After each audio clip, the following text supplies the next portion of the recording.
The morning was cool and sunny and bright, and I saw my very first gopher of 2024.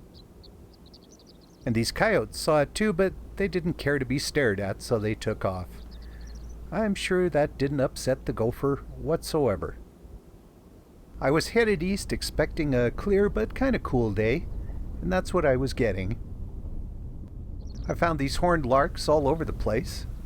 Cute little things, incredibly hard to photograph. But as I came over a hill just past them, I noticed something. There was a wall of mist off in the distance. I didn't really think much about it because I was seeing things like this cool fence lined with horse skulls. And the countryside was just bright and beautiful. Over at Bow City it was hazy, but as long as I was shooting with the sun and not against it, it was all right. And of course, if I was looking upwards, the sky was gorgeous. Beautiful clouds, blue sky. I stopped at Kinbrook Island to take pictures of this Russian olive tree. I love these things, even if they're not native.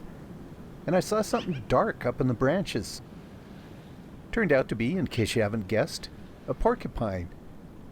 And it was sound asleep.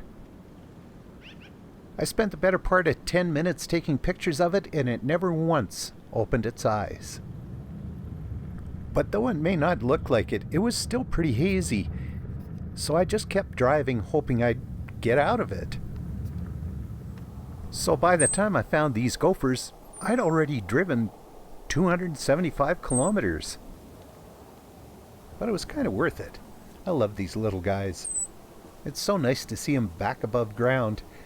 Although it hasn't been very long since I saw the last one back on December 29th.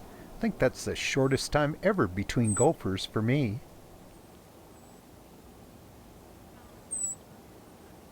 Of course, by now I was starting to run low on gas, so I had to pop down to Vauxhall, add another 60 kilometers to the trip. It was okay though. I found these geese out in a cornfield. And if you listen carefully, you can hear them and coyotes by this old farmhouse. But the sun was getting pretty low by now, so I kind of booted it back toward the city. I'd already driven, by now, over 400 kilometers.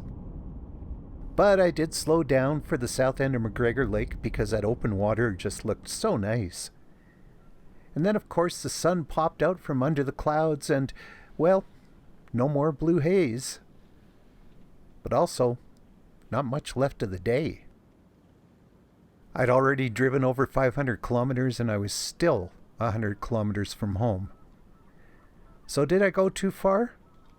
Yeah, but sometimes you just gotta.